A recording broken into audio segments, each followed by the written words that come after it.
Coexister, c'est le mouvement interconvictionnel de jeunes. On réunit des jeunes de 15 à 35 ans, juifs, chrétiens, musulmans, athées et agnostiques, pour vivre une expérience de la diversité. Une méthode d'action qui passe du dialogue à la solidarité puis la sensibilisation. Et si on a créé le projet Interface Home, c'était dans l'idée de faire vivre cette expérience de la diversité positive et vécue et de la coexistence active sur un temps plus long et aussi plus intense. Et c'était aussi une manière pour nous d'expérimenter notre message vraiment de manière intensive. Cette année, on a eu une colocation à Bordeaux. Avec des personnes exceptionnelles, Ouais. Éloi, Niklas, Sarah et Fatih. Et je crois que ça s'est très bien passé, en tout cas, on a eu des très bons retours de leur part. Et ça va nous servir pour évaluer le projet et puis l'étendre l'année prochaine. J'ai eu l'occasion d'être accueillie par la coloc de Coexister à Bordeaux il y a maintenant 5 mois. J'ai été accueillie dans la joie et la bonne humeur. C'était extrêmement agréable et puis on voit des petits bouts de coexistence un peu partout. Je m'appelle Éloi Deschamps et je suis un catholique en fait de Bordeaux. Et j'ai rejoint le projet Interface Home avec Sarah parce que l'année dernière j'étais déjà à Coexister Bordeaux et qu'on voulait monter une coloc avec plusieurs jeunes d'horizons différentes et de convictions différentes. Inviter des amis d'autres convictions, d'autres bords, d'autres origines. Moi je trouvais que ça faisait des soirées assez sympathiques. Donc je voulais continuer ça et vraiment au quotidien vivre avec ces personnes-là. Bon, il faut trouver un appart assez grand et dispo pour tout ce monde-là. Ça permettait d'ouvrir nos horizons. Moi je suis dans une école de commerce à Bordeaux, donc il y a beaucoup de passages, mais j'en voulais encore plus. Je suis hyper demandeur. Dans cette ville de Bordeaux, il y a beaucoup de diversité, et je voulais la retrouver chez moi aussi, pour la vivre au quotidien. J'ai cherché pendant un petit moment et sans vraiment trouver l'appart idéal. Et vraiment par hasard, cet été, en cherchant un appart pour moi, j'ai trouvé cet appart, avec miraculeusement les 4 chambres qui se libéraient au même moment. Et j'ai repensé au projet de la coloc. Et du coup, j'ai créé une contre-annonce en fait. On m'a parlé du projet, voilà, c'est coexister, faire une coloc interconvictionnelle, partager des moments pour se connaître entre nous et se mettre au service de l'asso. Et ensuite communiquer un peu sur ce qu'on vit au quotidien. Et on a cherché 2 autres personnes pour étoffer la coloc. Donc on a trouvé Niklas, qui est un Allemand protestant, et Fatih, une étudiante en logistique et musulmane, marocaine. Donc au début de la colocation, on s'est dit on va faire une charte pour pas que ça parte un peu dans tous les sens. De toute façon, c'était à l'initiative du projet Interface Home. Si on veut créer une colocation interconvictionnelle, on préconise de faire une charte pour dire on va partager un repas ensemble à la cuisine, tous ensemble, sympa, par semaine, une activité sportive peut-être. Je dis peut-être parce que c'était écrit sur le papier, mais que finalement il n'y avait que Niklas et moi qui en faisons vraiment régulièrement. Une activité culturelle, donc là nous c'était le théâtre qu'on aimait bien, tous les 4, donc on allait au théâtre à Bordeaux tous ensemble. Et voilà, la charte de faire les tours de ménage, comme une coloc habituelle quoi.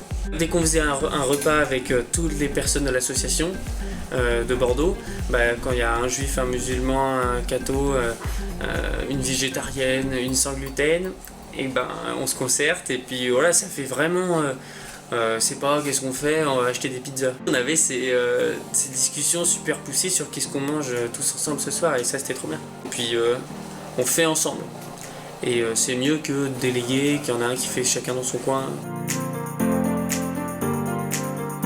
Ils ont dû se dire non, c'est une coloc de jeunes complètement lambda qui fait un peu la fête mais pas trop, qui parle beaucoup sur le balcon à des heures pas possibles sur des sujets un peu parfois loufoques. On a noué pas mal de liens avec beaucoup d'étudiants qui sont dans la résidence, et à chaque fois ils réagissaient super bien à l'idée. Ils disaient trop cool, du coup vous mangez pas la même chose, ça vous donne des nouvelles idées. Ouvrir par mégarde la porte de son coloc et le voir feuilleter sa Bible dans son lit en pyjama, je suis c'est pas mal. Parce que du coup c'est Niklas le protestant qui faisait ça. Je lui dis toi tu fais quoi? Ça fait longtemps que tu l'as pas ouvert ta Bible. Donc on a lu après ensemble. Découvrir le tapis de prière de Fatih et voir comment ça marche.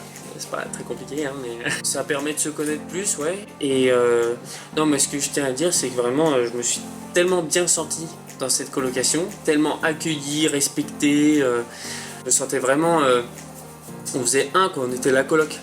Donc j'étais à fond moi-même, quoi. Je me sentais pas jugé, quoi. J'étais Éloi, méchant, le cateau un peu fou, et puis voilà, quoi.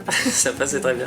Par rapport aux fêtes religieuses, en fait, le fait d'habiter avec ces personnes-là, ça permettait vraiment de vivre la fête au plus près, et puis même d'y prendre part plus facilement. Par exemple, l'Aïd, pour Fatih, on était déjà tous en coloc, ça venait un peu de commencer, la coloc, et puis bah voilà, chacun a de son plein gré pris la responsabilité de dire je vais acheter telle chose, et puis chacun a préparé la fête comme si c'était l'anniversaire de Fatih en fait, sauf que c'était sa fête religieuse. Aussi, ça permet de s'engager dans la vie civile vachement plus efficacement, parce que ça fuse les idées dans ces endroits comme ça, de colloques engagés. Un coup on va aller nettoyer une plage à la Cano, un coup on va faire de la distribution de soupe, enfin, comme ça questionne et ça fait graviter plein de gens autour, plein d'idées et plein de choses. Par exemple, Sarah qui a été à fond Greenpeace et Nicolas qui bosse en océanographie, bah, ils se sont vachement bien retrouvés, quoi. Et moi qui aime bien la campagne et cultiver des trucs et un peu la main verte, bah voilà, ça fait un trio verdure génial. Donc si on se pose des questions pour monter une coloc, faut pas trop réfléchir, faut y aller, parce que de toute façon c'est des très bonnes expériences de vie et ça permet de passer une bonne année sereinement dans un bon cadre. Non, dans quelle ville on a envie d'ouvrir? Bah, en fait, on est sur un Lyon, Marseille, Paris, Lille, Strasbourg. Ouais, et Brest aussi, parce que c'est sympa. Et puis non, on est sur un peu l'idée on ouvrira là où on a des personnes qui nous demandent d'ouvrir des colocations et de les accompagner. Donc si demain 4 jeunes de convictions différentes nous disent on a envie de vivre l'expérience Interface Home dans notre ville, à, je sais pas, Amiens ou Brest ou n'importe où, on dirait bah ok, on va vous accompagner et on va essayer de vous aider là-dedans.